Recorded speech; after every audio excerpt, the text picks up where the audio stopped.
So here's the million-dollar question. How much is your credit score costing you? It may not be $1 million, but could easily be tens of thousands or even hundreds of thousands of dollars over the course of your lifetime. Now, most people don't think about the long-term cost of not managing their credit score properly. Now, people who can't get approved for a loan or a credit card will tend to think about their score a lot at that point in time. But once they get approved for whatever line of credit they were seeking, they tend to forget about it for the most part. But just because you got approved for a loan or other debt doesn't mean that you're not giving away money because of your credit score. Most lenders have a minimum credit score for approval of credit, but whether you're talking about a car loan, a home mortgage, or even a credit card, if you're at the bottom of the approval range, you're going to be paying a higher interest rate. What if I told you that improving your credit score could save you $50,000 on a 30-year mortgage of $250,000? Not motivated yet? What if I said that that same improvement in your credit score on the same loan could mean having $300,000 in your retirement account in 30 years? Do I have your attention now? So let's look at that example with some semi-real numbers so you can see how I came to that conclusion. Let's say that you were approved for a home loan of $250,000 and your credit score is 670. And while 670 is not a great score, it may be good enough to get you approved. However, with that score, you're going to pay a higher interest rate than someone with a better score. And let's say with that score, your APR will be 3.95%. That means on a 30-year mortgage, your principal and interest payment would be $1,186, and over the course of that 30 years, you will have paid roughly $177,000 in interest alone. Now let's say instead of 670 as your score, you had a score of 760. That's only a 90-point increase in your score. But in that case, you would qualify for a better APR. Let's say your APR with a 760 score would be 2.85%. At that rate, your monthly principal and interest would be $1,033, and the interest you will have paid at the end of 30 years would be roughly $122,000. So now that increase in credit score is saving you $152 a month and a total of almost $55,000 over the life of the loan. So how do you end up with the $300,000 in your retirement account that I mentioned earlier? Well, if you take the monthly savings from your improved credit score and invest it in your retirement account and earn the historical average return of 10% annually, you would end up with $343,594 after 30 years.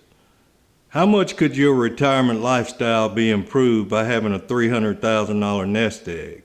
And that's just from the savings on your mortgage. What if you factor in the savings from several car purchases over that same 30-year period? You could easily push that nest egg closer to $400,000 simply by making a commitment to improve your credit score and also committing to using that savings to help fund your retirement. Now, I already know what some of you are thinking. That all sounds great, but how do I improve my credit score, right?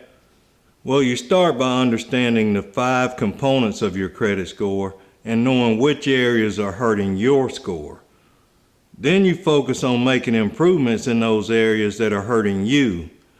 Now, you also need to understand that some areas may take longer to see improvement than others. So here are the 5 components that make up your credit score. Credit history makes up the largest part of your credit score, and it accounts for 35% of your score. The most important aspect of your credit history is making your payments on time. Anytime any of your debt payments are 30 days or more late, it will negatively impact your score. The longer they are late and the more late payments you have, the more it will affect your score. This is also the section where collections, foreclosures, and bankruptcies will impact your score. If you have any of these negative marks on your credit report, it's not the end of the world. Foreclosures and bankruptcies will have less and less impact over time, and they will be completely gone after 7 years. Collections don't hurt quite as bad, and they can sometimes be removed from your credit report. And in fact, collections with an original balance of less than $100 do not even impact your score at all. They may show up on your credit report, but they're not being counted and they're not hurting your score. One big mistake that people sometimes make with their credit history is they will close old accounts. When you do this, you will lose all of the history associated with these accounts, and that could hurt you in two different areas: payment history and length of credit history, which I will talk about in a moment. The second largest component of your credit score is the amount owed or credit utilization section. This area accounts for 30% of your credit score. This is an area where you can make significant improvements and see the results almost instantly. If you have credit cards, you really want to pay attention to this component of your credit score. Credit utilization has two important thresholds: 10% utilization and 30% utilization. Now what this means is if you have a credit card that has a $10,000 limit, whenever your reported balance exceeds 10%, or in this case $1,000, you will see your credit score drop. When your reported balance exceeds 30%, or $3,000 in this case, it will drop even more. The good news is that as soon as the reported balance drops below these thresholds, you will see your credit score improve. Focus on getting these debts below 30% first, and then try to get them below 10% and keep them there. Depending on your unique circumstances, you could potentially pick up those 90 points we were talking about earlier simply by focusing on this one area. The third component of your credit score is known as the length of credit history. This area accounts for 15% of your credit score, and this is why you don't want to close old accounts. 7 years is kind of the optimum mark in this area, so if you had accounts that were 10 years old, but you closed them and now your open accounts only average about 3 years in length, you have just negatively impacted your credit score. Now, some accounts will close automatically if there's no activity for a certain amount of time. So to make sure your account stays open, you may want to make one small purchase a year and pay it off as soon as the balance is posted. This keeps your account open and it continues to build good payment history. The fourth component of your credit score is known as credit mix, or types of credit. This area accounts for 10% of your credit score and is used to prove that you can handle different types of credit. If all you have is a credit card, you're not getting the most points you can in this area. Adding a personal loan, auto loan, or even a mortgage could add anywhere from 15 to 50 points to your score. The fifth and final component of your credit score is kind of a catch-all, and it also accounts for 10% of your credit score. It includes new credit, which could be both a plus and a minus. If you open a new account to expand your types of credit, that could be a good thing and it could improve your credit score. But new credit could also represent new risk and could potentially lower your credit score.